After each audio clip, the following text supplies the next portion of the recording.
পিঁয়াজি আমরা অনেকেই আছি দোকান থেকেও পেঁয়াজি কিনে নিয়ে আসি। ঘরে তো সবার ঘরেই কম বেশি পেঁয়াজ থাকে। একবার দোকান থেকে কেন, বাড়িতে বানিয়ে দেখুন। হয়তো বলবেন বাড়িতে বানালে সেরকম টেস্ট আসবে না। একবার এভাবেই বানিয়ে দেখুন। কথা দিচ্ছি দোকানে যাওয়ার কথাই ভুলে যাবেন। ভাবতেই পারবেন না যে বাড়িতেও এত সুন্দর পেঁয়াজি তৈরি করে নেওয়া যায়। একদম সাধারণ কয়েকটা উপকরণে ঝটপট তৈরি করা হয়ে যাবে। নমস্কার বন্ধুরা, নতুন একটা পর্ব দেখার জন্য আপনাদের সকলকে স্বাগত জানাই। আজকে বানিয়ে দেখাবো একদম চপের দোকানের মতন মুচমুচে পেঁয়াজি বা পেঁয়াজু। বাড়িতে কিন্তু আমরা অনেকেই বানিয়ে থাকি, কিন্তু চপের দোকানের সেই টেস্ট যেন আসে না। এভাবে বানিয়ে দেখুন, দেখবেন একদম দোকানের মতন খেতে লাগবে। চলুন, আশা করছি আজকের এই পেঁয়াজি রেসিপি অনেক ভালো লাগবে। তো পেঁয়াজি তৈরি করার জন্য আমি এখানে 300 গ্রাম নিয়েছি পেঁয়াজ, একটু ধনেপাতা আর কয়েকটা নিয়েছি কাঁচা লঙ্কা। পেঁয়াজ কেটে নেব।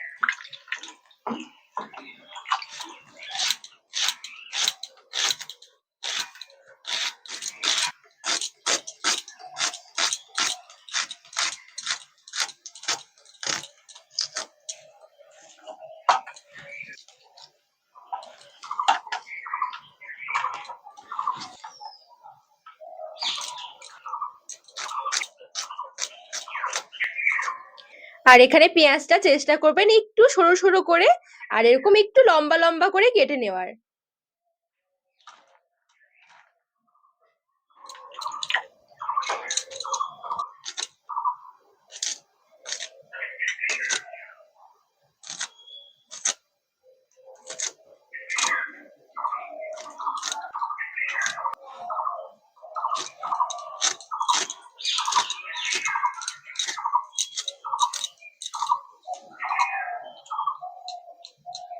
তো এখানে সুন্দরভাবে পেঁয়াজ, কাঁচা লঙ্কা আর এই ধনেপাতা কুচিয়ে নিয়েছি।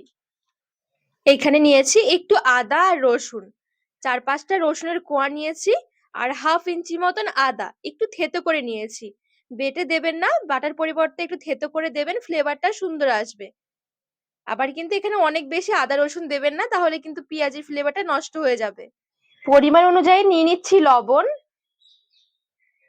নিয়েছি হলুদ গুঁড়ো, একটু লঙ্কার গুঁড়ো, ঝাল লঙ্কার গুঁড়ো নিয়েছি, একটু একটু কাশ্মীরি লঙ্কার গুঁড়ো নিয়েছি। সাথে নিয়ে নিচ্ছি একদম সামান্য একটু মিট মশলা। এখানে কিন্তু অবশ্যই একটু মিট মশলা দেবেন। এবারে হাত দিয়ে ভালো করে একটু মেখে নেব।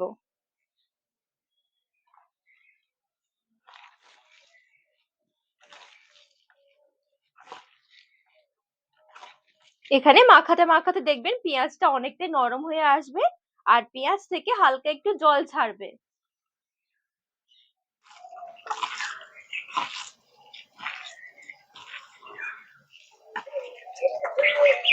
এই দেখুন, মাখাতে মাখাতে কিন্তু সুন্দরভাবে একদম নরম হয়ে গেছে পেঁয়াজটা। হাফ কাপ নিয়েছি বেসন, চা-চামচের 2 চামচ নিয়েছি কর্নফ্লাওয়ার, আর 2 চামচ নিয়েছি ময়দা। বেকিং সোডা নিয়েছি 1 চামচের 4 ভাগের 1 ভাগ, একদম সামান্য করে নিতে হবে। এবারে সমস্ত কিছু ভালো করে মিশিয়ে মেখে নেব।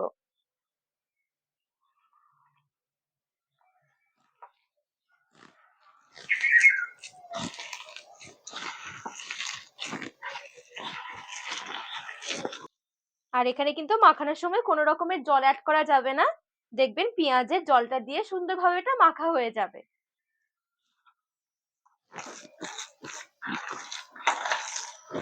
তো এই দেখুন, এখানে কিন্তু সুন্দরভাবে আমার মাখা হয়ে গেছে। ঠিক এরকম করে কিন্তু একটু মেখে নিতে হবে। যদি মাখানোর সময় আপনাদের নরম মনে হয়, এর চাইতে বেশি নরম, সেক্ষেত্রে কিন্তু আরেকটুখানি বেসন অথবা ময়দা দিয়ে কিন্তু মেখে নিতে পারেন। তবে এখানে কিন্তু অনেক বেশি শক্ত বা অনেক বেশি নরম করে মাখানো যাবে না। কড়াই বসিয়ে এবারে তেল গরম করে নেব। পেঁয়াজ এবারে ভেজে নেব। তো এখান থেকে অল্প করে নিয়ে নিচ্ছি। হাতে একটু চ্যাপ্টা করে নিচ্ছি। তো এই দেখুন একটু চ্যাপ্টা করে নিয়েছি। যে সাইজে পেঁয়াজি গুলো তৈরি করবেন সেই সাইজে এরকম করে একটু তৈরি করে নিতে হবে আগে হাতে। মিডিয়াম গরম তেলে ছেড়ে দিচ্ছি। পেঁয়াজি বানানোর সময় আবার অনেক বেশি পাতলা করবেন না, এতে করে খাওয়ার সময় ভালো লাগবে না।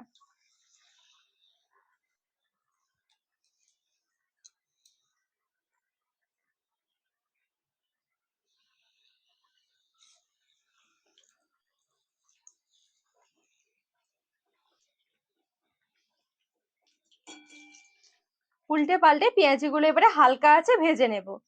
পেঁয়াজি ছাড়ার সময় গ্যাসের আঁচটা বাড়িয়ে রাখতে হবে।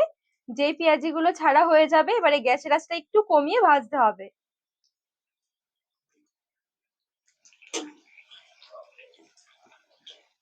এই দেখুন এখানে সুন্দর একটা কালার এসে গেছে। এবারে তেল থেকে উঠিয়ে নিচ্ছি।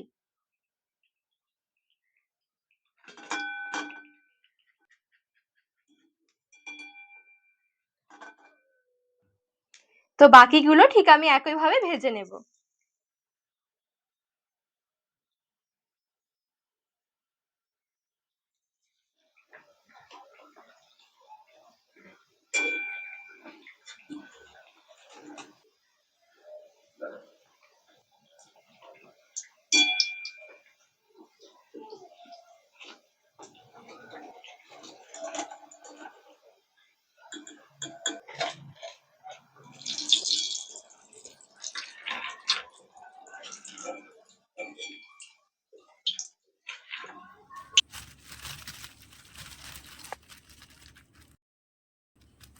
সব পেঁয়াজি আমার ভাজা হয়ে গেছে, একটু খবরের কাগজের মধ্যে সার্ভ করে নিচ্ছি।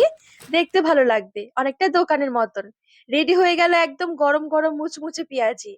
বিট লবণ না ছড়ালে স্বাদ আসবে না, একটু বিট লবণ ছড়িয়ে খেয়ে দেখবেন কতটা মুচমুচে হয়েছে। দেখুন, বানিয়ে দেখুন, পুরো দোকানের মতনই খেতে লাগবে। তো বন্ধুরা, আজকের রেসিপি আপনাদের কেমন লেগেছে অবশ্যই কমেন্ট করে জানাবেন। আর রেসিপি ভালো লাগলে চ্যানেলটিকে সাবস্ক্রাইব করে পাশে থাকার অনুরোধ রইল।